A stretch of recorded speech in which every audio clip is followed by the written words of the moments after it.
नमः संस्कृताय। अपनी संस्कृत पाठशाला में आप सभी का हार्दिक स्वागत एवं अभिनंदन है। बच्चों, बिहार बोर्ड मैट्रिक का एग्ज़ाम चल रहा है 2025 का। तो अभी 2-3 दिन पहले संस्कृत का एग्ज़ाम था, तो हमें संस्कृत का प्रश्न पत्र मिला है और आज हम सभी लोग इसमें जो 100 बहुविकल्पी प्रश्न हैं उनका उत्तर देखेंगे।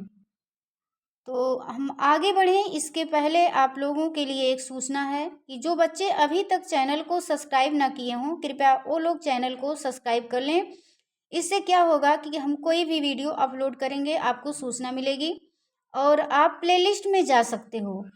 चैनल को बिना सब्सक्राइब किए प्लेलिस्ट में नहीं जा सकते हो। जब सब्सक्राइब कर लेंगे तो आप प्लेलिस्ट में जा सकते हैं और प्लेलिस्ट में जब जाएंगे आप लोग तो उसमें बिहार बोर्ड क्लास 10th का क्वेश्चन पेपर सॉल्यूशन नाम से प्लेलिस्ट मिलेगी। उसमें जा करके आप बारी बारी से जो भी प्रश्न पत्र देखना चाहेंगे उसको आप देख सकते हैं।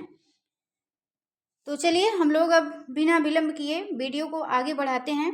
आप लोग देख सकते हैं ऊपर लिखा है माध्यमिक स्कूल परीक्षा 2025 वार्षिक संस्कृत। यहाँ विषय कोड है, कुल प्रश्न दिया है, कुल प्रश्नों की संख्या 105 है। 100 प्रश्न बहुविकल्पी हैं और 5 प्रश्न अन्य प्रकार के हैं, जिसमें अपठित गद्यांश पद्यांश दिया है, उसको पढ़ करके उस पर आधारित प्रश्नों का उत्तर आपको देना है। पत्र लेखन दिया है, अनुच्छेद लेखन दिया है, संस्कृत में अनुवाद करने को दिया है, फिर प्रश्नों का उत्तर देना है। तो इस प्रकार 5 अन्य प्रकार के प्रश्न आपके इस प्रश्न पत्र में शामिल हैं। 100 बहुविकल्पी हैं, जिसमें से 50 प्रश्नों का उत्तर आपको देना था। आप लोग दिए भी होंगे। समय देख रहे हैं, यहाँ लिखा है समय 3 घंटे 15 मिनट का है। पूर्णांक 100 है। इस साइड में आप देख सकते हैं पूर्णांक लिखा है, पूर्णांक 100 है। समय 3 घंटे 15 मिनट। तो चलिए, जो बच्चे बोर्ड का एग्जाम दे करके आए हैं वो मिलान करेंगे इस वीडियो से कि उनका कितना सही है। बहुविकल्पी जो 50 प्रश्न करना था उसमें उनका कितना सही हो रहा है। तो बिना विलंब किए चलिए हम लोग फटाफट देखते हैं। आप लोग निर्देश को पढ़ लीजिएगा। जो 9th के बच्चे हैं, आगे की तैयारी करना चाहते हैं, उनके लिए भी बहुत महत्वपूर्ण वीडियो होने वाली है। वो लोग अभी से तैयारी में लग जाएंगे। अप्रैल आने वाला है, अप्रैल से नया सत्र शुरू होने वाला है, तो बच्चे प्रश्न पत्र को भी हल कर सकते हैं। और जो बच्चे दे के आए हैं वो तो मिलान कर ही सकते हैं कि उनका कितना सही हुआ। और आप लोग कमेंट बॉक्स में अवश्य लिखिएगा कि इस प्रश्न पत्र से आप लोग परीक्षा में कितना सही करके आए हो, आपका कितना सही हो रहा है वो विकल्पी में। तो चलिए, पहला प्रश्न है, यह मेरा है, यह तुम्हारा है, ऐसी भावना कौन रखते हैं।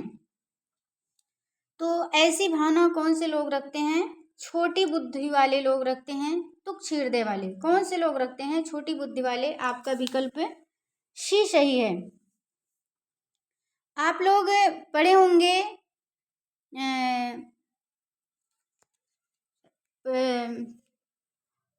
विश्व बंधुत्व नाम का चैप्टर पढ़े होंगे सभी लोग। त्रयोदशा पाठा है, यानी कि विश्व बंधुत्व नहीं, क्षम्यताम, विश्व शांति है। विश्व शांति नाम का पाठ है आपका। उसमें पृष्ठ संख्या 105 खोलेंगे तो आपको मिलेगा, अयम निजः परो वेति गणना लघु चेतसाम उदार चरिता नाम तु वसुधैव कुटुंबकम। ऐसा एक श्लोक आया है, तो उसी का यहाँ हिंदी में अर्थ दिया है कि यह मेरा है, यह पराया है। अयम निजः परो वेति गणना लघु चेतसाम उदार चरिता नाम तु वसुधैव कुटुंबकम। अयम निजः परा वेति, यानी कि यह अपना है, यह दूसरे का है। ऐसी गणना लघु चेतसाम छोटे हृदय वाले लोग करते हैं। उदार चरिता नाम तु वसुधैव कुटुंबकम, जो उदार चरित के लोग होते हैं उनके लिए तो संपूर्ण पृथ्वी परिवार के समान होती है। तो आपका विकल्प सी सही है। दूसरा प्रश्न है, हितोपदेश की कहानियां किससे संबंधित हैं। तो हितोपदेश की जो कहानियां हैं वह पशु पक्षियों से संबंधित हैं। आपका विकल्प डी सही होगा।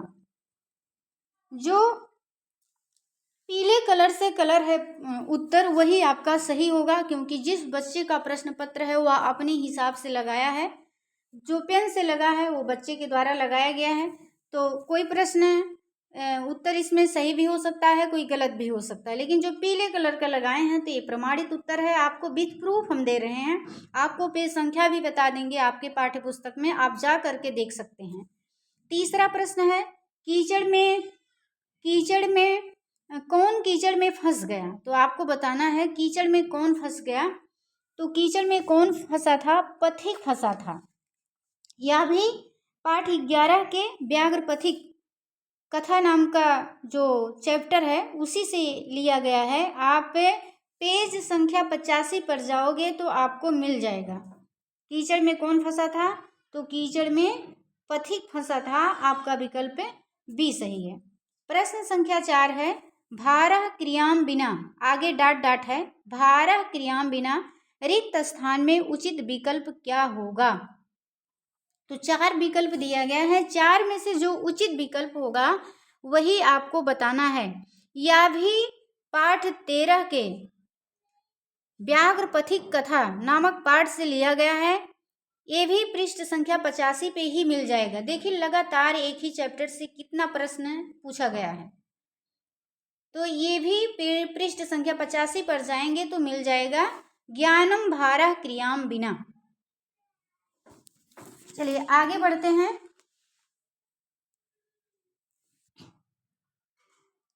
आगे पूछा गया है व्याकरण से प्रश्न है, पवित्रम किस संधि का उदाहरण है? तो पवित्रम अयादि संधि का उदाहरण है। विकल्प बी सही है, अयादि। क्या सही है? अयादि। जब इसका हम संधि विच्छेद करेंगे क्या हो जाएगा? पोधन इत्रम। यहाँ ओ का क्या हो गया है? औ हो गया है, और जब एपा हलंत हो जाएगा, आपा में जाके जुड़ जाएगा और ई इधर से जुड़ जाएगी तो हो जाएगा पवित्रम। क्या बन जाएगा? पवित्रम। तो पवित्रम में कौन सी संधि है? अयादि संधि है। चलिए अगला प्रश्न हम लोग देखते हैं, प्रश्न संख्या 6। प्रश्न संख्या 6 भी व्याकरण से ही पूछा गया है, सत्तेसा का सही संधि विच्छेद क्या होगा? तो सत्तेसा का सही संधि विच्छेद सती धन ऐसा होगा। विकल्प सी में दिया गया है, सती धन ऐसा। यहाँ देखिए सती धन ईसा तो हो नहीं सकता है, क्योंकि यहाँ सत्तेसा में ए का मात्रा लगा है, तो यहाँ ई दिया है, ये तो हो नहीं सकता, ये भी गलत हो गया। और फिर सत्य धन ईसा, ये भी नहीं हो सकता। सत्य धन ऐसा, ये भी नहीं हो सकता। यहाँ पर यड़ संधि है बच्चों, इको यड़ज सूत्र से। यहाँ देखिए सत्य का आधा हो गया, ई का यह हो गया, यह हलंत है, और ऐसा ऐसा है। ए को हम या पर जोड़ देंगे तो यहाँ ये का मात्रा बन जाएगा, फिर यहाँ से कट जाएगा तो हो जाएगा सत्तेसा। कौन सी संधि है? यड़ संधि है। विच्छेद होगा सती धन ऐसा। अगला प्रश्न कारक से है, भुवः प्रभुआ का उदाहरण है। भुवः प्रभुआ का उदाहरण है हिमालयात गंगा प्रभुवती। हिमालयात गंगा प्रभुवती, यह वेरी मोस्ट इम्पोर्टेंट है, ये हर परीक्षाओं में पूछा जाता है। भुवः प्रभुआ या तो पूछ लिया जाएगा हिमालय से गंगा निकलती है, इसका अनुवाद करिए, या तो हिमालयात गंगा प्रभुवती किस सूत्र का उदाहरण है, या भुवः प्रभुआ का उदाहरण कौन सा है। तो बदल करके मतलब घुमा फिरा करके पूछा जाता है। तो इसमें आपका विकल्प ए सही है, हिमालयात गंगा प्रभुवती, यानी कि हिमालय से गंगा निकलती हैं। जो प्रभव यानी कि जो उत्पत्ति स्थान होता है उसमें पंचमी विभक्ति होती है। भुवः प्रभुआ सूत्र से जो उत्पत्ति स्थान होता है उस उत्पत्ति स्थान में पंचमी विभक्ति लगती है। तो गंगा जी की उत्पत्ति कहाँ से हुई है? हिमालय से हुई ना, तो हिमालयात हो जाएगा पंचमी विभक्ति एक वचन।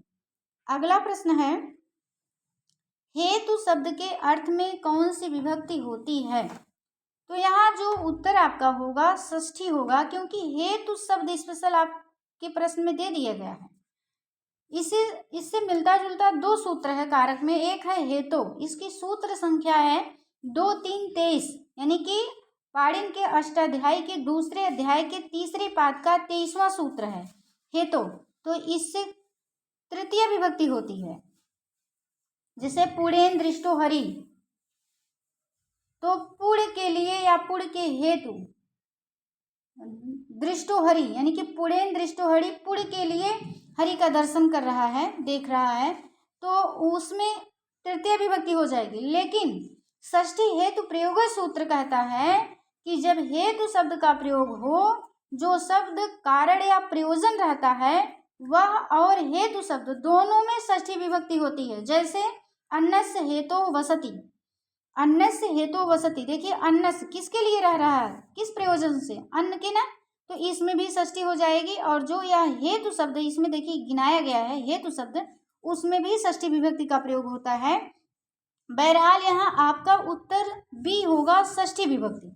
आपकी जानकारी के लिए बता दे रहे हैं कि मिलता जुलता दो सूत्र है, एक हेतु है, एक षष्ठी हेतु प्रयोगे है। तो यहाँ षष्ठी हेतु प्रयोगे से ही पूछा गया है कि हेतु शब्द के प्रयोग में या हेतु शब्द के अर्थ में कौन सी विभक्ति होती है, तो षष्ठी विभक्ति होती है। चलिए आगे बढ़ते हैं। जब आप लोगों को कारक पढ़ाएंगे तो डिटेल में इस पर चर्चा होगी। अभी आप लोगों को अपना उत्तर मिलाना है कि आप कितना प्रश्न सही करके आए हो। अगला प्रश्न है स मासेन व्याकरणम अधीते, यह किस सूत्र का उदाहरण है? तो अपवर्गे तृतीया सूत्र से इसमें जो है तृतीय विभक्ति हुई है मासेन में। अपवर्ग का अर्थ होता है फल की प्राप्ति या कार्य की सिद्धि। तो इसमें दिया गया सह मासेन व्याकरणम अधीते, वह महीने भर में व्याकरण पढ़ लिया। तो यहाँ जितने दिन में अपवर्ग हो गया, उसको कितने दिन में उसको अपवर्ग हुआ, फल की प्राप्ति हुई, महीने भर में हुआ ना, तो इस मासेन में रहेगा, मासेन में रहेगा तृतीय विभक्ति। तो किसका उदाहरण है? अपवर्गे तृतीया। अगला है मह्याम मिष्ठानम रोचते, किस सूत्र का उदाहरण है? तो मह्याम मिष्ठानम रोचते रुच्यर्था नाम प्रीमाणा का उदाहरण है। रुच्यर्था नाम प्रीमाणा सूत्र कहता है कि रुच्यर्थक धातु हो और जो प्रीमाण हो उसमें चतुर्थी विभक्ति लगती है। तो यहाँ प्रीमाण मह्यम है, तो मह्यम में चतुर्थी विभक्ति लगी है। मिष्ठानम रोचते, मिष्ठान किसे अच्छा लग रहा है बताइए? मह्यम, यानी कि मुझे अच्छा लग रहा है ना। तो जिसको अच्छा लगता है वही प्रियमाण होता है, जिसको प्रिय लगे कोई वस्तु वही प्रियमाण होता है। तो यहाँ पर मह्यम प्रियमाण है, तो मह्यम में रुच्यर्था नाम प्रियमाणा से चतुर्थी विभक्ति का प्रयोग हुआ है। आपका विकल्प बी सही है, रुच्यर्था नाम प्रियमाणा। अगला प्रश्न है पंडिता छमाराव ने किस पुस्तक की रचना की? तो इसमें बच्चों दो विकल्प आपका सही होगा, ग्राम ज्योति भी, शंकर चरितम भी सही होगा।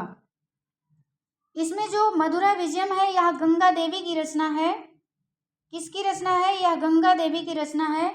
आप लोग पढ़ेंगे चैप्टर संस्कृत साहित्य लेखिका, संस्कृत साहित्य लेखिका पढ़ेंगे तो उस चैप्टर में आपको मिल जाएगा, ये प्रश्न का उत्तर मिल जाएगा। मधुरा विजयम जो है यह गंगा देवी की रचना है। जो ग्राम ज्योति है यह पंडिता छमाराव की रचना है। शंकर चरितम ये भी पंडिता छमाराव की रचना है। जो वरदाम्बिका परिणय है यह तिरुलांबा नाम की एक कवियत्री थी, उनकी रचना है। दक्षिण भारतीय कवियत्री थी तिरुलांबा, तो उनकी रचना का नाम है वरदाम्बिका परिणय। तो अब देखिए आयोग क्या मानता है, आयोग के विवेक के ऊपर डिपेंड करता है कि जो बच्चे सी और बी लगाए होंगे दोनों में से एक, तो उनका सही होना चाहिए, क्योंकि आयोग ही गलती किया है। अगर शंकर चरितम दिया था तो ग्राम ज्योति नहीं देना चाहिए था, अगर ग्राम ज्योति दिया है तो शंकर चरितम नहीं देना चाहिए था।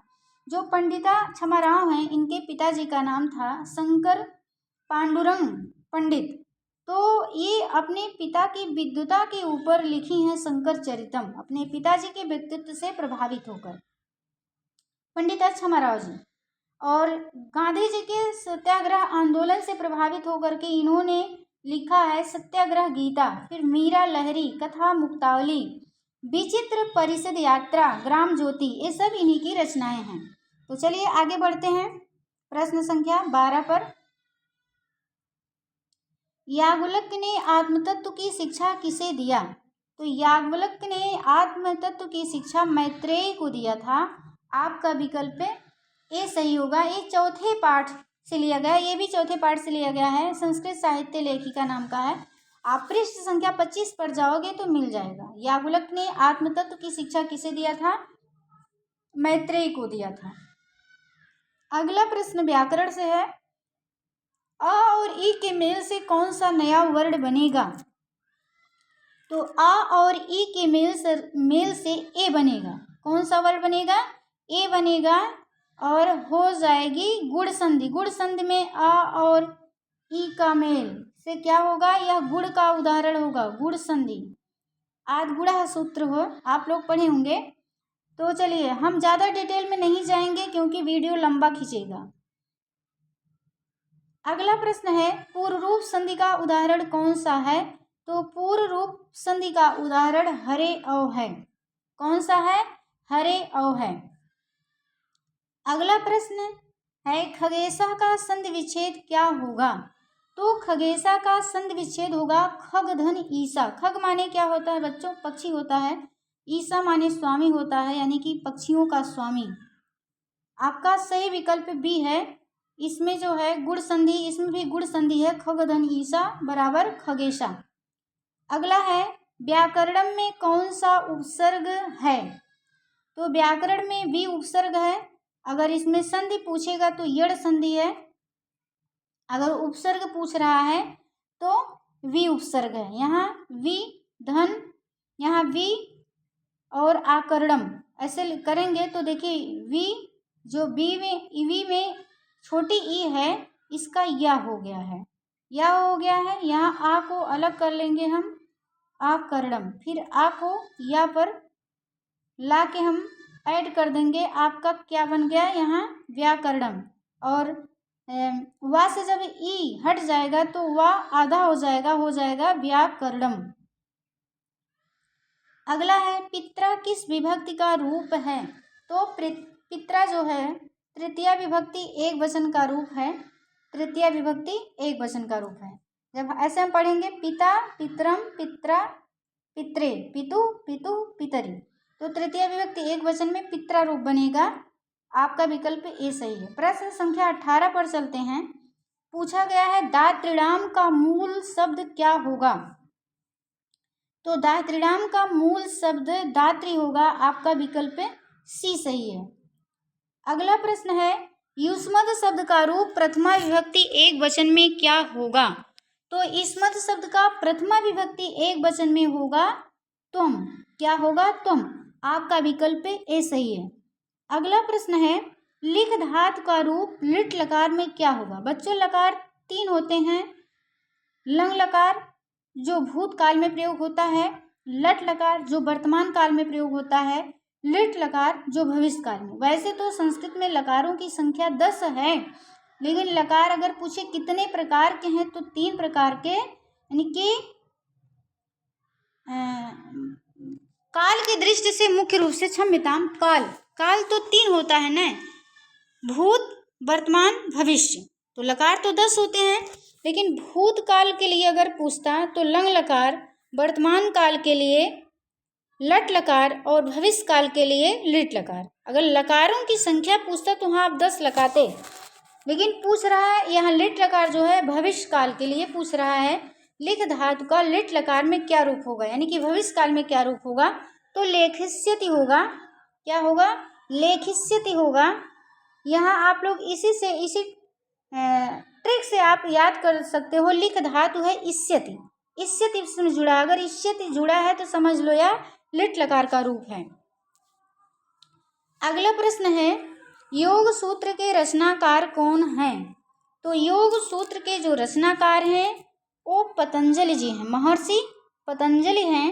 आपका विकल्प बी सही है। अगर पाणिनि का पूछा जाता तो पाणिनि की रचना का नाम, जो सबसे प्रसिद्ध रचना है उसका नाम अष्टाध्यायी है, जिसमें 8 अध्याय हैं और प्रत्येक अध्याय में 4-4 पाद हैं। इस प्रकार 8 चौक 32 पाद हैं, लगभग 4000 सूत्र हैं। पाणिनि की रचना का नाम अष्टाध्यायी है, जिसमें 8 अध्याय 32 पाद लगभग 4000 सूत्र हैं। और अगर पूछे किस शैली में लिखी गई है तो यह सूत्र शैली में लिखी गई है अष्टाध्यायी। जो महर्षि कपिल हैं ये सांख्य दर्शन के प्रवर्तक हैं और कणाद जो हैं वैशेषिक दर्शन के हैं। फिलहाल यहाँ पूछ रहा है योग सूत्र के रचनाकार, तो आप यहाँ पतंजलि लगाएंगे, आपका विकल्प बी सही है। अगला प्रश्न है कृषि विज्ञान के रचयिता निम्न में से कौन हैं। देखिए एक ही चैप्टर से लगातार जब पूछा है तो लगातार योग सूत्र के रचनाकार कौन है, कृषि विज्ञान के रचयिता कौन है, ये सब एक ही चैप्टर का प्रश्न है, एक ही चैप्टर का है। चलिए अगले पे हम चलते हैं। कृषि विज्ञान के रचयिता पूछा है, तो कृषि विज्ञान के रचयिता जो हैं पराशर हैं। आपका विकल्प बी सही है, पराशर। अगर लगध का पूछता तो ये ज्योतिष के हैं, ज्योतिष शास्त्र के प्रवर्तक हैं। यास्क की रचना का नाम निरुक्त है। निरुक्त में वैदिक शब्दों की उत्पत्ति कैसे हुई है उसकी चर्चा है। और जो गौतम है ये न्याय दर्शन के प्रवर्तक हैं। और यहाँ पूछा है कृषि विज्ञान के रचयिता, तो पराशर होगा। आपका विकल्प बी सही है। अगला प्रश्न है वसुधा किसका पर्याय है। तो बच्चों सबको पता होगा वसुधा पृथ्वी को कहा जाता है, तो आपका विकल्प बी सही होगा, पृथ्वी। वसुधा माने पृथ्वी होता है। अगला प्रश्न है पटन देवी किस नगर में अवस्थित हैं। तो पटन देवी पटना में अवस्थित हैं। ये दूसरे पाठ से लिया गया है, पाटलिपुत्र वैभवम। पृष्ठ संख्या 9 पर जाएंगे तो आपको मिल जाएगा पाटलिपुत्र वैभवम। तो वहीं से पूछा गया है कि पटन देवी किस नगर में अवस्थित हैं, तो पटन देवी पटना में अवस्थित हैं। प्रश्न संख्या 25 पर चलते हैं। यूनान का राजदूत कौन था। तो ये भी पाटलिपुत्र वैभवम से ही पूछा गया है। जब आयोग उठाया है तो जो चैप्टर उस चैप्टर से लगातार 2-3 क्वेश्चन जितना उसको बनाना था दे दिया है। मेगस्थनीज राजदूत कौन था। तो ये मेगस्थनीज जो था ये यूनान का राजदूत था। क्या होगा, यूनान का राजदूत कौन था, मेगस्थनीज। अगर ये पूछता मेगस्थनीज कहाँ का राजदूत था, तो यूनान का था, भारत आया था। अगर ये पूछा है यूनान का राजदूत कौन था, तो मेगस्थनीज है। क्या उत्तर आपका सही होगा, मेगस्थनीज। अगला प्रश्न है रावणा पद का संधि विच्छेद क्या होगा। तो रावणा पद का संधि विच्छेद होगा रौ धन अड़ा। यहाँ जो रा में औ है, औ का आव हो गया है, यहाँ पर अयादि संधि है। तो यहाँ आप लोग अगर ध्यान से देखेंगे रा के बाद आव आ रहा है ना, तो रावणा में अयादि संधि है, इसका विच्छेद होगा रौ धन अड़ा। अगला प्रश्न है री धन आ के मेल से कौन सा नया वर्ण बनेगा। तो बच्चों ये जो बच्चा लगाया है और ये गलत होगा, इसका सही विकल्प डी होगा, रा बनेगा। आप लोग इको यड़च यानी कि यड़ संधि पढ़े होंगे, यानी कि इक के बाद जब कोई असमान अच आता है तो यड़ हो जाता है। यड़ में क्या होता है, य व र ला, यानी कि ई का या, उ का वा और री का रा होता है, री का ला होता है। तो बच्चों यहाँ री धन आ दिया है तो री का रा हो जाएगा। आपका विकल्प डी सही है। अगला प्रश्न है तस्य धन इति पद की संधि क्या होगी। तो तस्य धन इति पद की संधि होगी तस्सेति। इसमें भी गुण संधि है, आद गुणा सूत्र से आ और ई मिलकर के ए हो गया है, गुण हुआ है। अगला प्रश्न है किस पद में वी उपसर्ग नहीं है। नहीं पूछा है। जब भी आप लोग प्रश्न पढ़ा करिए तो नहीं और हाँ का विशेष ध्यान दिया करिए। तो देखिए कासा वी कासा, कासा में वी उपसर्ग वी कासा, नया में वी उपसर्ग विनया, और औ व्यवहारा औहारा औहारा, बी धन औहारा व्यवहारा, वेदा के वेदा में भी उपसर्ग नहीं है, तो आपका विकल्प बी सही होगा। बाकी में इसमें भी वी उपसर्ग है, इसमें भी यहाँ पर संधि होकर के व्यवहारा बन गया है, तो आपका विकल्प बी सही है। अगला प्रश्न है दुर्गमम पद में कौन सा उपसर्ग है। तो दुर्गमम पद में दुर उपसर्ग है, आपका विकल्प सी सही है, दूर। प्रश्न संख्या 31 पर चलते हैं। पूछा गया है राधेय में कौन सा प्रत्यय है। तो बच्चों राधेय में ढक प्रत्यय है, अपत्य अर्थ में राधा धन ढक। तो यहाँ वर्तनी का मिस्टेक हुआ है, ढा का ठ बन गया है, जो कि गलत है। आपका विकल्प होना चाहिए था ढक। यहाँ ढ का ठ हो गया है, ठ का ढ लिखना चाहिए था। कोई बात नहीं, जो विकल्प ए लगाए होंगे आयोग को उसको सही मानना चाहिए। राधेय में ठक ठक प्रत्यय है, ठक क्षम्यताम, ठक तो दिया है, ढक प्रत्यय होगा। ठक ऑप्शन में दिया है जो कि गलत है, ढक होना चाहिए। राधेय में ढक प्रत्यय है। अगला प्रश्न है वध किस लकार का रूप है? तो बच्चों वध जो है लोट लकार मध्यम पुरुष एक वचन का रूप है। आपका विकल्प सी सही है, या लोट लकार मध्यम पुरुष एक वचन का रूप है। अगला प्रश्न है भारतीय संस्कृत में कितने संस्कार हैं? तो भारतीय संस्कार नामक पाठ है, उसी से लिया गया है। भारतीय संस्कार पृष्ठ संख्या 42 पर जाओगे तो आपको मिलेगा कि भारतीय संस्कृत में कितने संस्कार हैं? तो 16 संस्कार हैं। आपका विकल्प सी सही होगा। अगला प्रश्न है जन्म से पूर्व कितने संस्कार होते हैं? ये भी उसी चैप्टर से पूछा गया है। तो जन्म से पूर्व बच्चों 3 संस्कार होते हैं। कौन कौन से? गर्भाधान, पुंसवन, सीमंतोन्नयन। तो आपका विकल्प ए सही है। अगला प्रश्न है पथिक किसके द्वारा पकड़कर खाया गया? तो जो पथिक था बाघ के द्वारा पकड़ करके खाया गया था। आपका विकल्प ए सही है। ये पाठ 11 व्याघ्र पथिक कथा नामक चैप्टर से लिया गया है। पृष्ठ संख्या आप 85 पर जाओगे तो आपको उत्तर मिल जाएगा। अगला प्रश्न है व्याघ्र पथिक कथा पाठ में अविश्वासी पात्र किसे कहा गया है? तो अविश्वासी पात्र बाघ को पथिक बोलता है कि तुम अविश्वासी हो, विश्वास के योग्य नहीं हो। ये भी 11 पाठ के व्याघ्र पथिक कथा से लिया गया है। चलिए प्रश्न संख्या 37 पर चलते हैं। बाघ कैसा था? तो बाघ इसमें दिया ऑप्शन में बूढ़ा, दुराचारी, वंशहीन, इनमें से सभी। तो बच्चों इनमें से सभी होगा।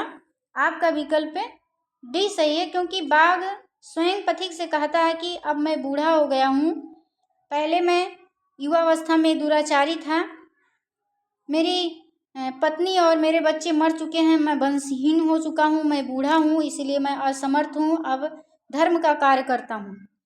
तो उसमें बाघ में ये तीनों गुण थे। तो आपका विकल्प डी सही होगा। इनमें से सभी, वो बूढ़ा भी था, दुराचारी भी था, वंशहीन भी था। ये भी उसी चैप्टर से लिया गया है, व्याघ्र पथिक कथा नामक जो है। अगला प्रश्न है सीता को विशालाक्षी किसने संबोधित किया? तो सीता को विशालाक्षी राम जी कहते हैं। या आप लोग चैप्टर पढ़ेंगे मंदाकिनी वर्णनम, तो वहाँ से लिया गया है। पृष्ठ संख्या 78 पर जाओगे तो आपको मिल जाएगा। रामचंद्र जी सीता को विशालाक्षी कह करके संबोधित करते हैं। अगला प्रश्न है स्वामी दयानंद के बचपन का नाम क्या था? तो स्वामी दयानंद के बचपन का नाम जो था वह मूल शंकर था। ये 9वां पाठा है स्वामी दयानंदा। पृष्ठ संख्या 69 पर जाओगे तो आपको मिल जाएगा। ऊपर ही पृष्ठ संख्या 69 के ऊपरी पैराग्राफ में ही दिया गया है कि स्वामी दयानंद के बचपन का नाम क्या था? मूल शंकर। अगला प्रश्न है महर्षि वाल्मीकि ने मंदाकिनी वर्णनम पाठ में प्रकृति का वर्णन किस छंद में किया है? तो बच्चा यहाँ जो जिसका है प्रश्न पत्र वो मंदाक्रांता लगाया है। मंदाक्रांता गलत है। मंदाक्रांता छंद में कालिदास का मेघदूतम खंडकाव्य है। वो संपूर्ण खंडकाव्य जो मेघदूतम है वो मंदाक्रांता में ही रचित है। बच्चों यहाँ आपका उत्तर अनुष्टुप होगा, क्योंकि जो अनुष्टुप छंद है यह लोक में सर्वप्रथम वाल्मीकि के मुख से ही प्रस्फुटित हुआ था। जब महर्षि वाल्मीकि तमसा नदी के किनारे स्नान के लिए जा रहे थे, उसी समय उन्होंने देखा कि एक क्रौंच पक्षी का जोड़ा है, वह काम क्रीड़ा में लिप्त था। तभी एक बहेलिये के द्वारा उसका जो नर जोड़ा था उसको मार दिया गया। और जो मादा विलाप करती है, करुण क्रंदन करती है, तो उस समय जो उनके मुख से श्लोक निकला जो रामायण का पहला श्लोक माना जाता, मां निषाद प्रतिष्ठाम करके, तो अनुष्टुप छंद में ही निकला है। तो ये जो आपका मंदाकिनी वर्णनम पाठ है ये रामायण से ही लिया गया है, तो अनुष्टुप छंद होगा। और वैसे भी जो रामायण रचित है अधिकांशतः उसमें अनुष्टुप छंद ही हैं। जो महाभारत है उसमें भी अनुष्टुप छंद है। एक इक्का दुक्का अपवाद को छोड़ करके अधिकांशतः अनुष्टुप छंद में ही लिखे गए हैं। तो आपका विकल्प यहाँ बी सही होगा। ये मंदाक्रांता आप लोग नहीं मानेंगे, आपका विकल्प बी सही अनुष्टुप छंद है। अगला प्रश्न है, नमति किस लकार का रूप है? तो नमति बच्चों लट लकार प्रथम पुरुष एक वचन का रूप है। आपका विकल्प बी सही है। अगला प्रश्न है, भू धातु का लोट लकार मध्यम पुरुष एक वचन का रूप क्या होगा? तो यहाँ मध्यम पुरुष एक वचन पूछा है।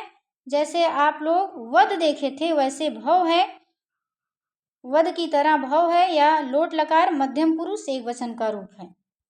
चलिए आगे चलते हैं। अगला प्रश्न है, शांति पद में कौन सा प्रत्यय है? तो शांति पद में कौन सा प्रत्यय है? इक्तिन प्रत्यय है बच्चों, इक्तिन प्रत्यय है। सम धन इक्तिन, सम धन इक्तिन यहाँ जोड़ लो, सम धन इक्तिन। तो शांति बना है। ये विश्व शांति नामक जो चैप्टर है वहीं से लिया गया है ये। उसके अभ्यास कार में आप जाओगे पीछे, एक्सरसाइज जहाँ है वहाँ आपको मिल जाएगा, वहीं से पूछा गया है, कहीं बाहर से नहीं आया है। बस आप लोग मन लगा के पढ़ते नहीं हो, मन लगा के पढ़ाई करो पूरे साल, तो आपके सिलेबस से बाहर कुछ नहीं पूछा जाएगा।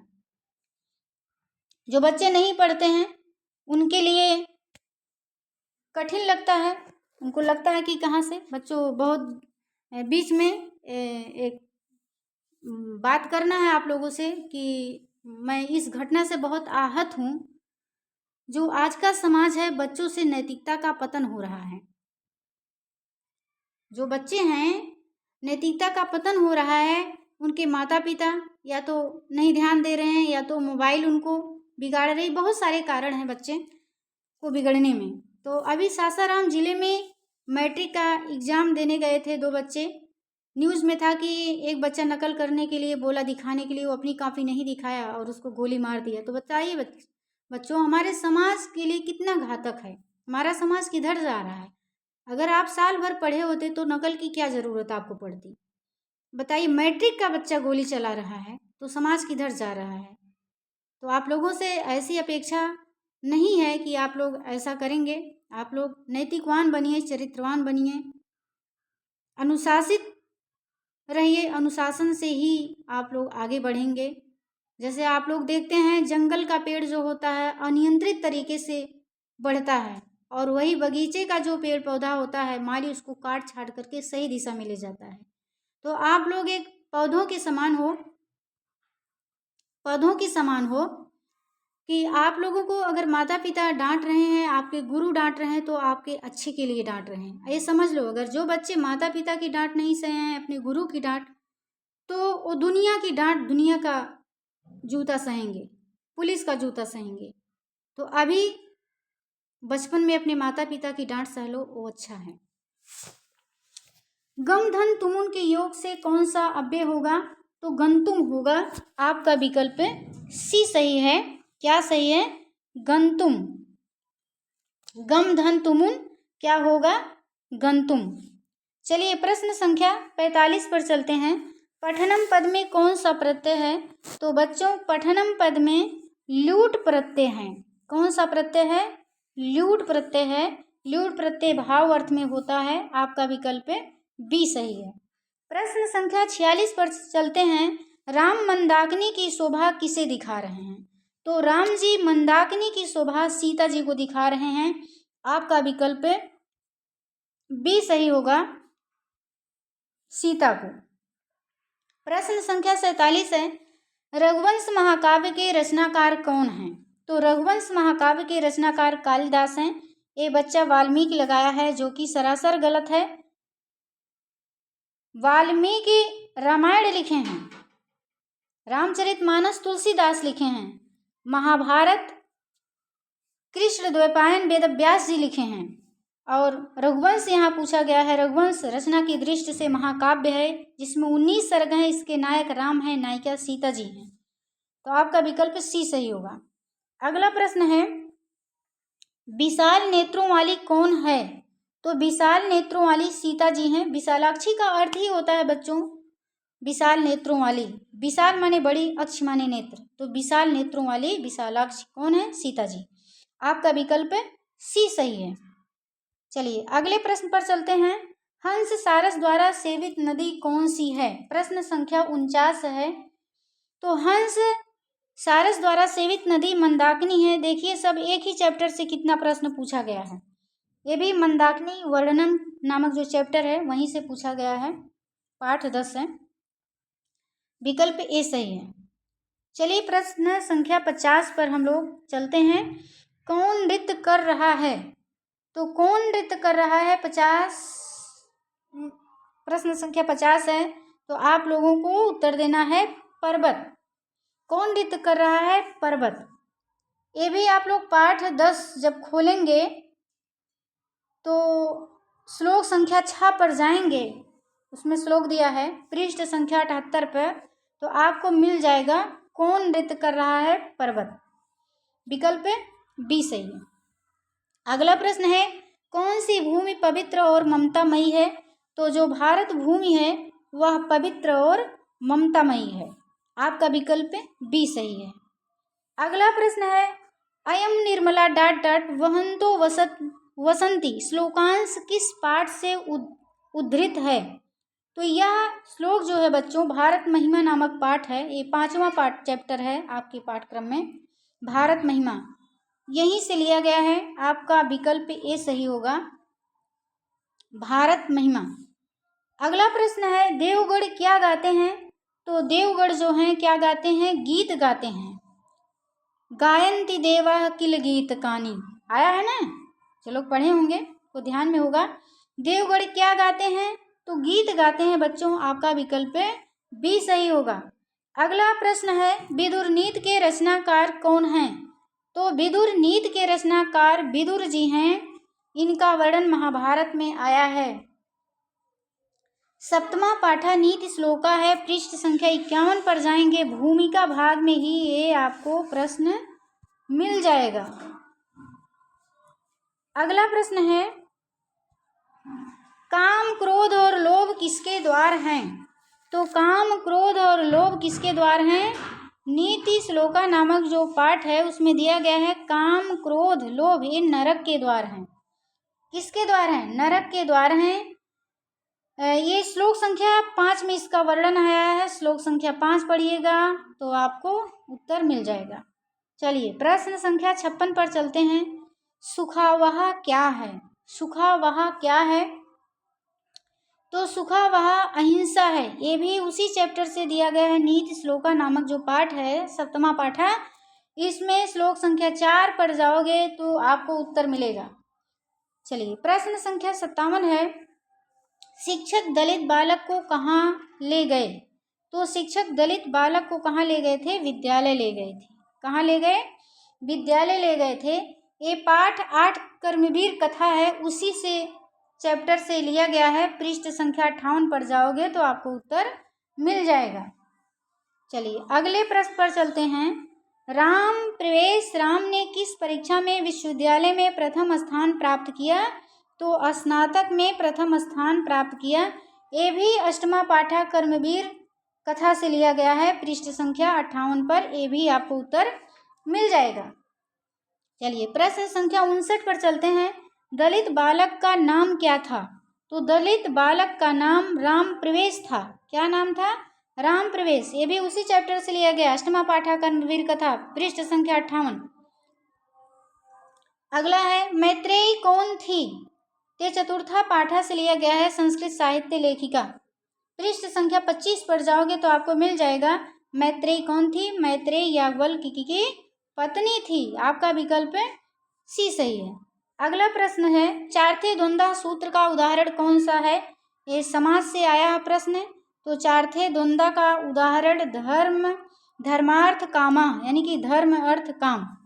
चार्थे द्वंद्व का उदाहरण क्या है? धर्मार्थ कामा। विकल्प डी सही है। चलिए प्रश्न संख्या 62 पर चलते हैं। सचिवा नाम आल्या का समस्त पद क्या होगा? ये भी समास से ही पूछा गया है। तो सचिवा नाम आल्या का समस्त पद होगा सचिवालया। आपका विकल्प ए सही है, सचिवालया। अगला प्रश्न है माता पितरों कौन सा समास है? तो माता पितरों में बच्चों द्वंद्व समास है। लगातार समास से 3 प्रश्न पूछा गया है। अगला प्रश्न है इस्माकम का मूल शब्द क्या है? तो इस्माकम का मूल प्रातिपदिक पूछा है, तो इस्माकम का मूल प्रातिपदिक जो है इस्मद है। चलिए प्रश्न संख्या 65 पर चलते हैं। चत्वारा का मूल शब्द क्या है? मूल शब्द का मतलब है बच्चों प्रातिपदिक, यानी कि जो चत्वारा है इसका प्रातिपदिक होगा चतुर। क्या होगा? चतुर, जो कि विकल्प सी में दिया गया है। चत्वारा का मूल शब्द चतुर होगा। अगला प्रश्न है अस धातु लोट लकार प्रथम पुरुष बहुवचन का रूप क्या होगा? तो अस धातु लोट लकार प्रथम पुरुष बहुवचन का रूप होगा संतु।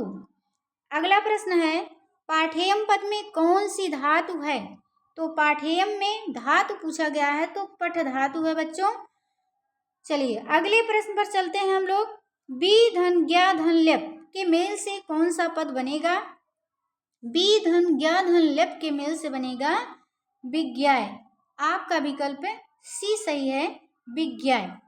प्रश्न संख्या 69 पर चलते हैं हम लोग। रोगा में कौन सा प्रत्यय है? तो बच्चों वेरी मोस्ट इम्पॉर्टेंट है, यहाँ तक कि टीजीटी पीजीटी बहुत सारी परीक्षाओं में पूछा गया प्रश्न है और पूछा जाता है। रोगा में प्रत्यय, तो रोगा में घय प्रत्यय है। घय प्रत्यय भी भाव अर्थ में होता है। रोगा में घय प्रत्यय है। आपका विकल्प सी सही है। प्रश्न संख्या 70 क्री धन तवतु के योग से कौन सा पद बनेगा? तो बच्चों देखिए दिए गए विकल्प के अनुसार आपका सही उत्तर कृतवती है। कर्तव्या तो होगा नहीं, कर्णिया होगा नहीं, कृतम होगा नहीं, तो कृतवती। क्री धन तवत से स्त्रीलिंग में कृतवती बनेगा, तो आपका विकल्प ए सही है। अगला प्रश्न है बृहत संहिता के रचनाकार कौन हैं? प्रश्न संख्या 71 है बृहत संहिता के रचनाकार। आपका विकल्प ए सही होगा, वराहमिहिर। कौन से हैं? वराहमिहिर। आप 14वें पाठ को खोलोगे तो चैप्टर का नाम है शास्त्रकारा, पृष्ठ संख्या 113 पे मिल जाएगा। वहीं से ये पूछा गया है बृहत संहिता के रचनाकार कौन है, शास्त्रकारा नामक चैप्टर से। तो कौन है? वराहमिहिर है। अगला प्रश्न है वेद रूपी शास्त्र कैसा होता है? तो ये भी उसी चैप्टर से पूछा गया है, शास्त्रकारा नामक चैप्टर से पूछा गया है। वेद रूपी शास्त्र कैसा होता है? तो वेद नित्य होते हैं बच्चों। वेद भी एक शास्त्र है और वेद कैसा है? नित्य है। आपका विकल्प बी सही है। अगला प्रश्न है गौतम ने किस दर्शन की रचना की? तो गौतम ने न्याय दर्शन की रचना की है। ये भी उसी चैप्टर से पूछा गया है, पाठ 14 शास्त्रकारा, वहीं से पूछा गया गौतम ने किस दर्शन की रचना की? तो न्याय दर्शन की। सांख्य के कपिल हैं, योग के पतंजल हैं, मीमांसा के बच्चों बादरायण वैशेषिक हैं, जैमिनी हैं। मीमांसा के जैमिनी हैं, याद आ गया, जैमिनी हैं। योग के कौन है? पतंजलि हैं। सांख्य के कौन है? सांख्य के कपिल मुनि हैं। चलिए अगला प्रश्न है प्राचीन संस्कृत की पहचान किससे होती है? तो प्राचीन संस्कृत की पहचान संस्कारों से होती है। भारतीय संस्कारा नामक जो आपका चैप्टर है, पाठ 6 है, पृष्ठ संख्या 42 पर जाओगे तो आपको इसका उत्तर मिल जाएगा। प्राचीन संस्कृत की पहचान किससे होती है? तो संस्कारों से होती है। अगला प्रश्न है साहित्य ग्रंथों में केशांत संस्कार का नामांतर क्या है? तो साहित्य ग्रंथों में केशांत संस्कार का नामांतर यानी कि अन्य नाम है गोदान संस्कार। ये भी भारतीय संस्कारा नामक पाठ से लिया गया है, चैप्टर 6। प्रश्न संख्या 76 पर चलते हैं। स्वामी दयानंद का परिवार किसका उपासक था? ये 9वां पाठ स्वामी दयानंदा से लिया गया है। पृष्ठ संख्या 69 पर जाओगे तो आपको उत्तर मिल जाएगा। स्वामी दयानंदा यानी कि पाठ है और पूछा गया इसमें स्वामी दयानंद का परिवार किसका उपासक था? तो शिव जी का था। आपका विकल्प सी सही है, शिव जी। अगला प्रश्न है प्रश्न संख्या 77। 1 मिनट बच्चों, वीडियो वो स्लाइड आगे बढ़ गई है। हम लोगों को प्रश्न संख्या 77 देखना है। हाँ, प्रश्न संख्या 77 है, स्वामी दयानंद का निधन कब हुआ? तो स्वामी दयानंद का निधन 1883 ईस्वी में हुआ था। ये भी 9वां पाठा स्वामी दयानंदा से लिया गया है। किससे लिया गया है? 9वां पाठा स्वामी दयानंदा। पृष्ठ संख्या 69 पर जाओगे तो मिल जाएगा। कौन प्रसाद को खा रहा था? तो चूहा प्रसाद को खा रहा था। आपका विकल्प ए सही होगा।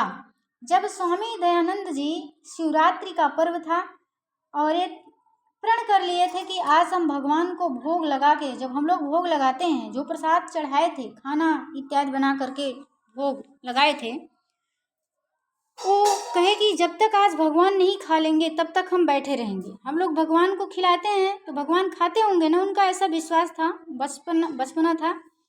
तो उन्होंने देखा कि जब आधी रात हुई तो एक चूहा आया और शंकर जी की मूर्ति पर चढ़ गया और जो प्रसाद चढ़ाया गया था उसको खाने लगा।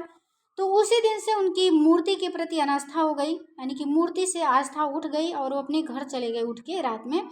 और तभी से उन्होंने मूर्ति पूजा का विरोध करने लगा। कौन? स्वामी दयानंद सरस्वती जी। तो आपका विकल्प ए सही है, चूहा।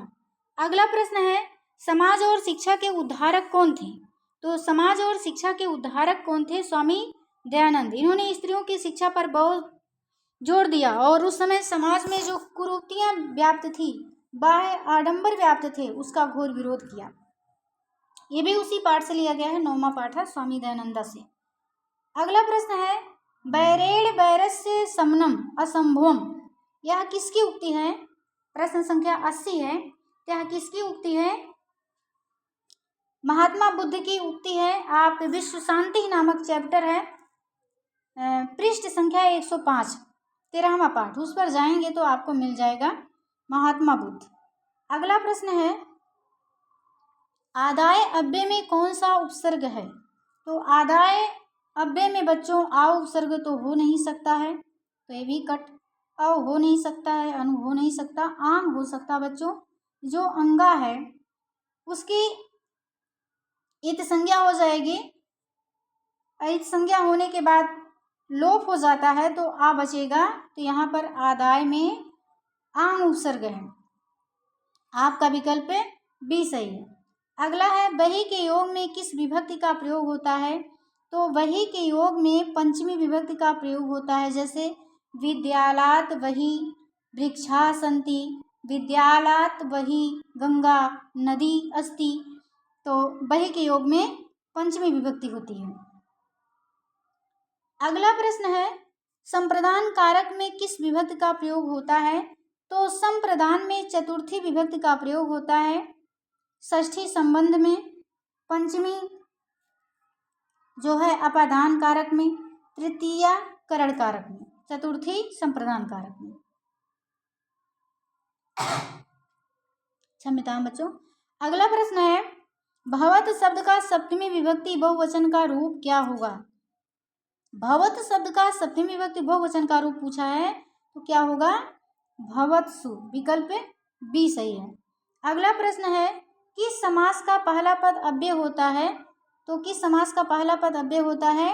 अव्ययी भाव समास का पहला पद अव्यय होता है। अगला प्रश्न है, विग्रह करने में चा का प्रयोग किस समास में होता है? तो आप लोग चार्थे द्वंद्व एक सूत्र भी पढ़े होंगे। द्वंद्व समास में विग्रह करने पर चा आता है, जैसे माता चा पिता चा। तो आपका विकल्प बी सही है। अगला प्रश्न है, विशेषणम विशेषण बहुलम सूत्र का उदाहरण कौन है? तो नीलोत्पलम है। आपका विकल्प ये सही है, नीलोत्पलम। अगला प्रश्न है, मुनि शब्द का पंचमी विभक्ति एक वचन में क्या होगा? तो मुने होगा। पंचमी और षष्ठी दोनों में मुने बनेगा। क्या होगा? मुने। आपका विकल्प ए सही है। प्रश्न संख्या 89 है, राजस्व में कौन सी विभक्ति है? तो राजस्व में सप्तमी विभक्ति बहुवचन है। सप्तमी विभक्ति बहुवचन है। अगला प्रश्न है, गंगायाम इस पद का मूल क्या है? तो गंगायाम इसका मूल क्या है? गंगा है। मूल का अर्थ है यहाँ पर प्रातिपदिक। तो क्या है? गंगा। अगला प्रश्न है, सत्य से किसका मार्ग प्रशस्त होता है? प्रश्न संख्या 91 है।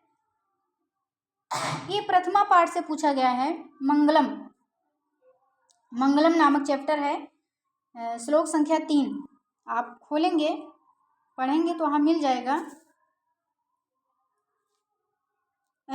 बीततो देवयानम, तो सत्य से किसका मार्ग प्रशस्त होता है? तो जो आपके श्लोक में दिया है देवयान दिया है, यानी कि देवलोक, तो आपका विकल्प डी सही होगा। अगला प्रश्न है, हिरण्मयेन पात्रे डाट डाट दृष्टे मंत्र किस उपनिषद से संकलित है? तो बच्चों यह मंत्र जो है ईशावास्योपनिषद से संकलित है। आपका विकल्प सी है। ये भी पहले पाठ से पूछा गया है। अपावृणु पद का क्या अर्थ होता है?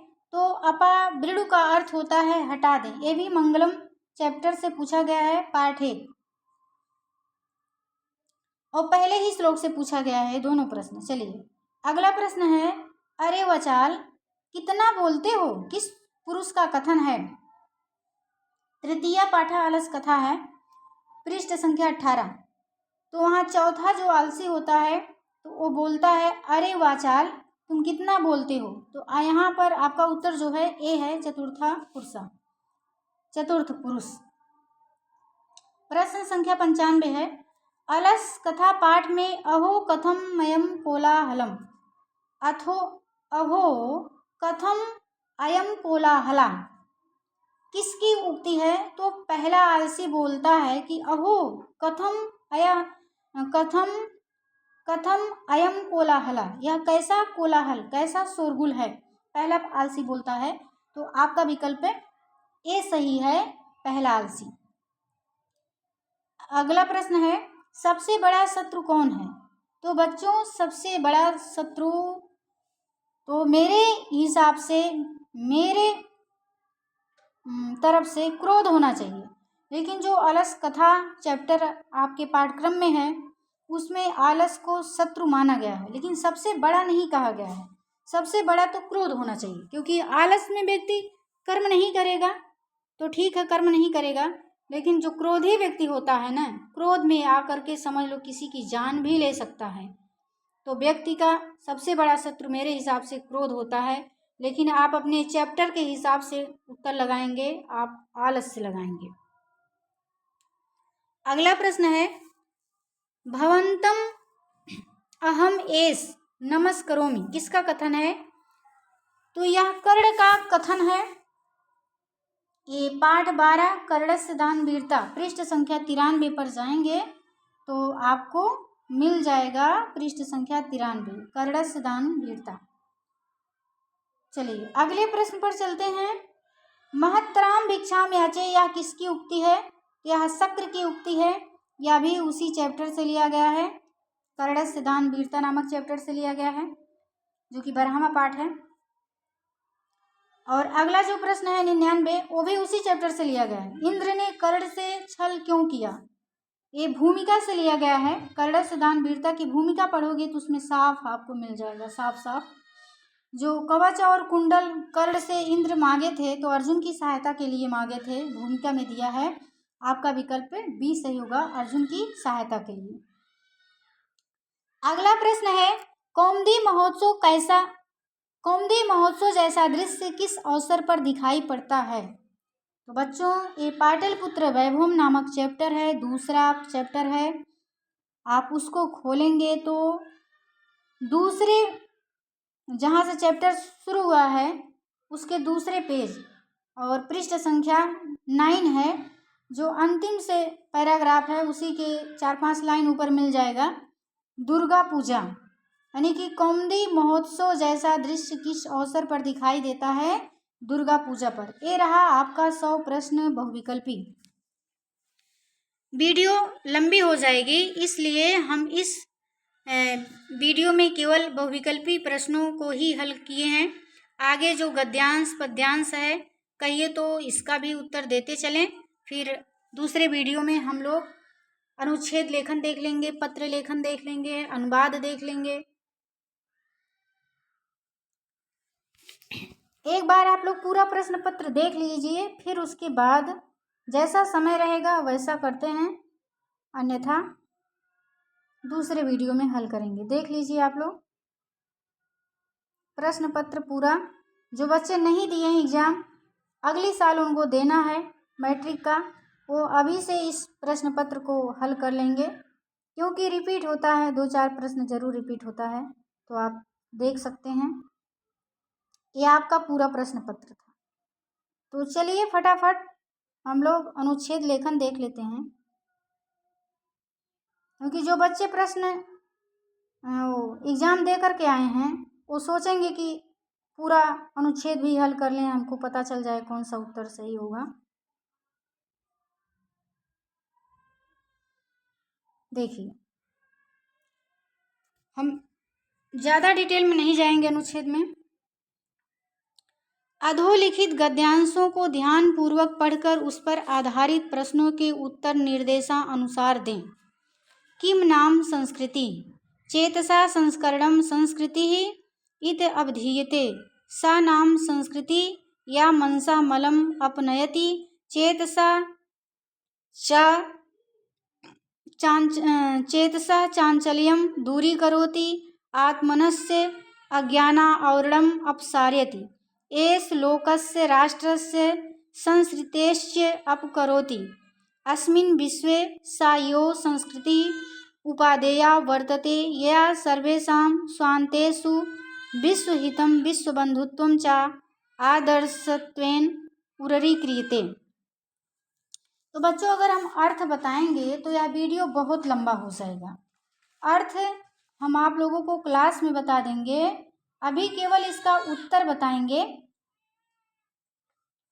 तो पहला प्रश्न है, कस्य संस्करणं संस्कृति। तो आप पैराग्राफ ऊपर से पढ़िए। दिया गया है चेतसा संस्करणं संस्कृति, तो आपका उत्तर क्या होगा? चेतसा संस्करणं संस्कृति, ये पहले का उत्तर है।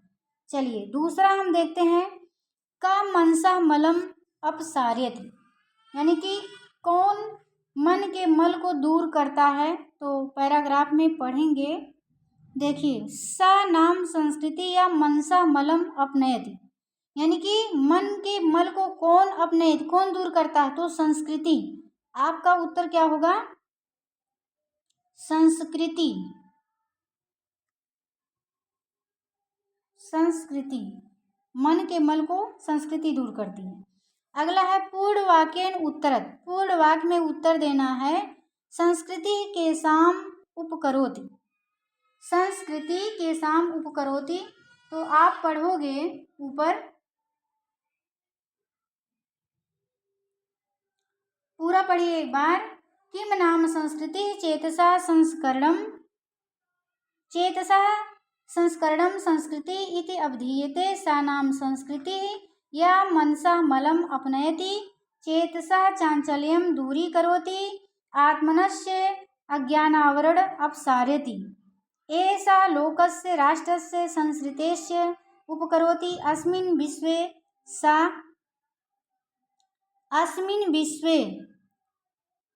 विश्वे सा यो संस्कृति उपादेया वर्तते यया सर्वेषां स्वान्तेषु विश्वहितं विश्वबन्धुत्वं च आदर्शत्वेन उररीक्रियते। और प्रश्न क्या पूछ रहा है? संस्कृति के साम अपकरोति, संस्कृति किसे दूर करती है? तो संस्कृति क्या करती है? मनसा मलम अपनयति चेतसा चांचल्यं दूरीकरोति आत्मनस्य अज्ञानावरण अपसारयति। तो ये सब हो जाएगा, पूर्ण वाक्य में उत्तर देना है। तो संस्कृति यानी कि संस्कृति के साम उपकरोति, क्या क्या करती है? तो संस्कृति क्या क्या करती है? संस्कृति मनसा मलम अपनयति चेतसा चांचल्यं दूरीकरोति आत्मनस्य अज्ञानावरण अपसारयति। ये सब हो जाएगा आपका उत्तर। अगला प्रश्न है, अस्मिन् विश्वे का संस्कृति उपादेया। इस विश्व में संस्कृत की उपादेया आपको बताना क्या क्या है। यहाँ देखिए दिया है, यहाँ देखिए संस्कृति, यहाँ देखिए अस्मिन् विश्वे सायो संस्कृति उपादेया वर्तते येया सर्वेषां स्वान्तेषु विश्वितं विश्वबन्धुत्वं च आदर्शत्वेन उररीक्रियते। अस्मिन् विश्वे का संस्कृति उपादेया,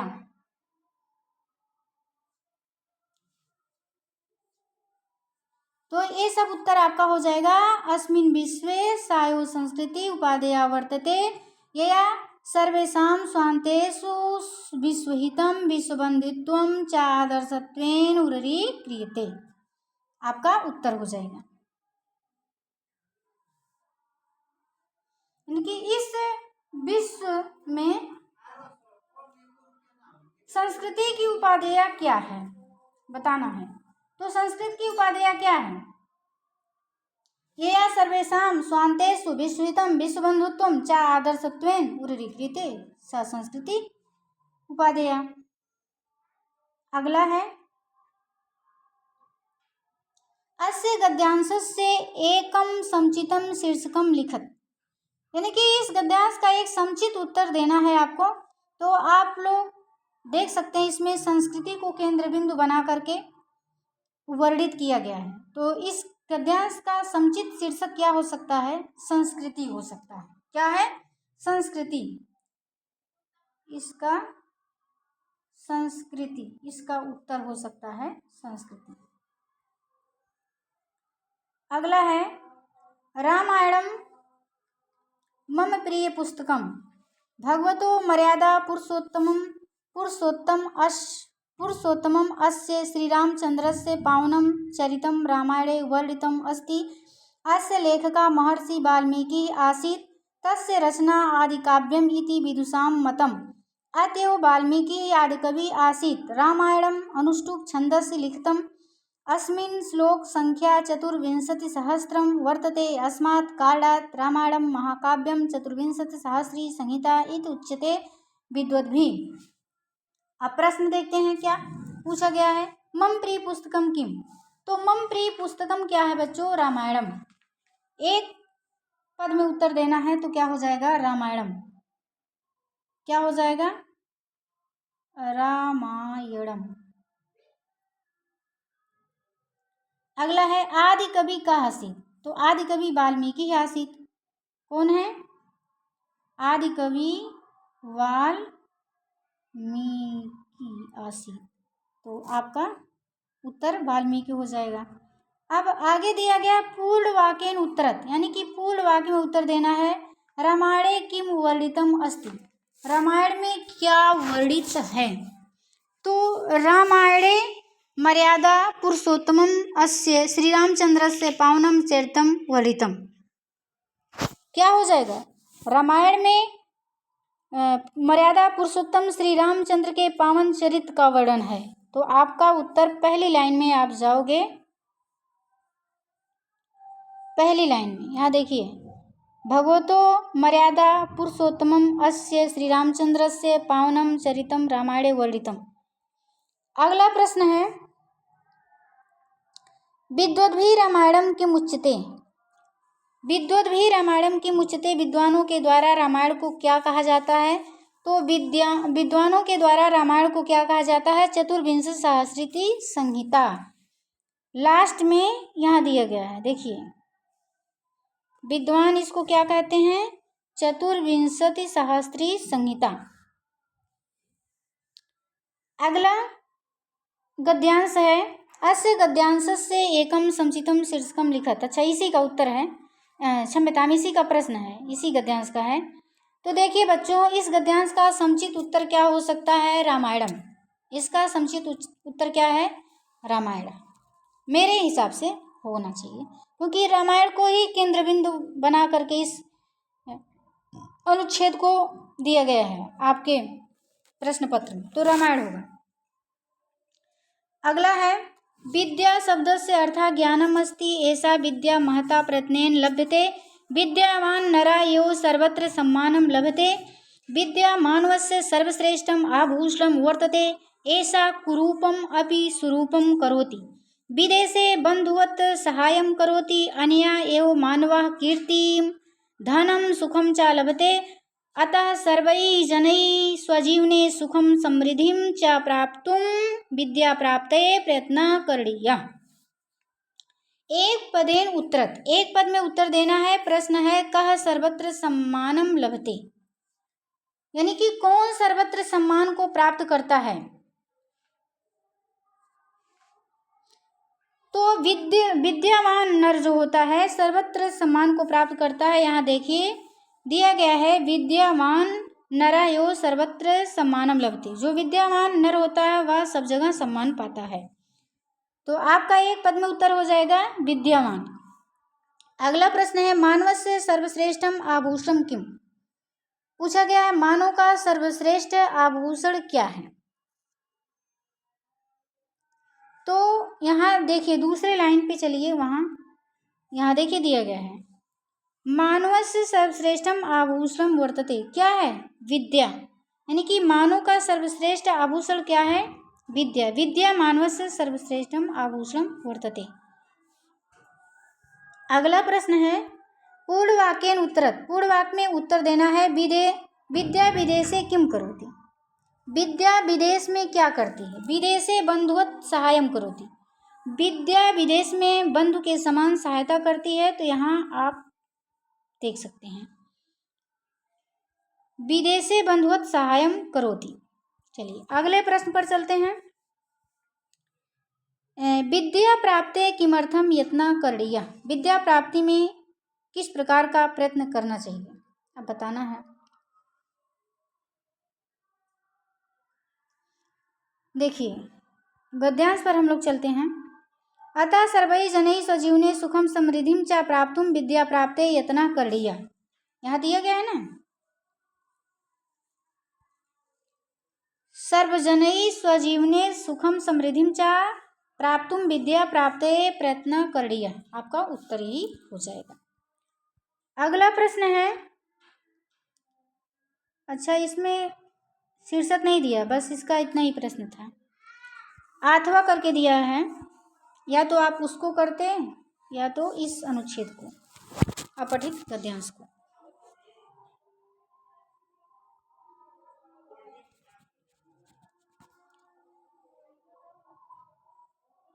चलिए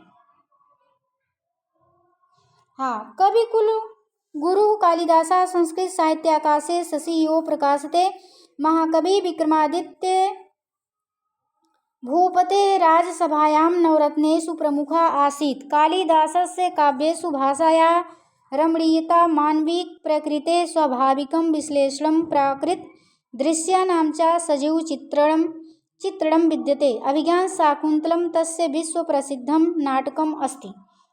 एक पदेन उत्तरत, एक पद में उत्तर दीजिए। कः शशिउ प्रकाशते, शशि के समान कौन प्रकाशित होता है। तो देखिए संस्कृत साहित्याकाशे शशिउ प्रकाशते कौन, कवि कुल गुरु कालिदासा। यहाँ कवि कुलगुरु कालिदासा संस्कृत साहित्याकाशे शशिउ प्रकाशते, एक पद में उत्तर देना है तो कवि कुल गुरु कालिदासा हो जाएगा। कालिदास से विश्व प्रसिद्धम नाटकम किम, तो अभिज्ञान शाकुंतलम, क्या है अभिज्ञान शाकुंतलम। यहाँ देखिए दिखा देते हैं, यहाँ दिया गया है ना नीचे अभिज्ञान शाकुंतलम। चलिए अगले प्रश्न पर चलते हैं। पूर्ण वाक्येन उत्तरत्, पूर्ण वाक्य में उत्तर देना है। कालिदासस्य काव्येषु किम विद्यते, कालिदास के काव्यों में क्या विद्यमान है, चलिए बताइए। देखिए कालिदासस्य काव्येषु यहाँ दिया गया है, कालिदासस्य काव्येषु भाषायां रमणीयता मानवीय प्रकृते स्वाभाविकं विश्लेषणं प्रकृति दृश्यानां च सजीव चित्रणं विद्यते, आपका यही उत्तर होगा। चलिए अगला प्रश्न है। कालिदासः केषु प्रमुखः आसीत्, कालिदास किसमें प्रमुख थे। तो कालिदास किसमें प्रमुख थे बताना है।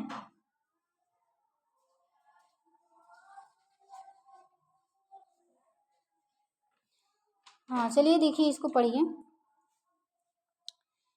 कवि कुल गुरु कालिदासा संस्कृत साहित्याकाशे शशिउ प्रकाशते महाकवि विक्रमादित्य भूपते राजसभायां नवरत्नेषु प्रमुख आसीत्, यानी कि किस में प्रमुख थे,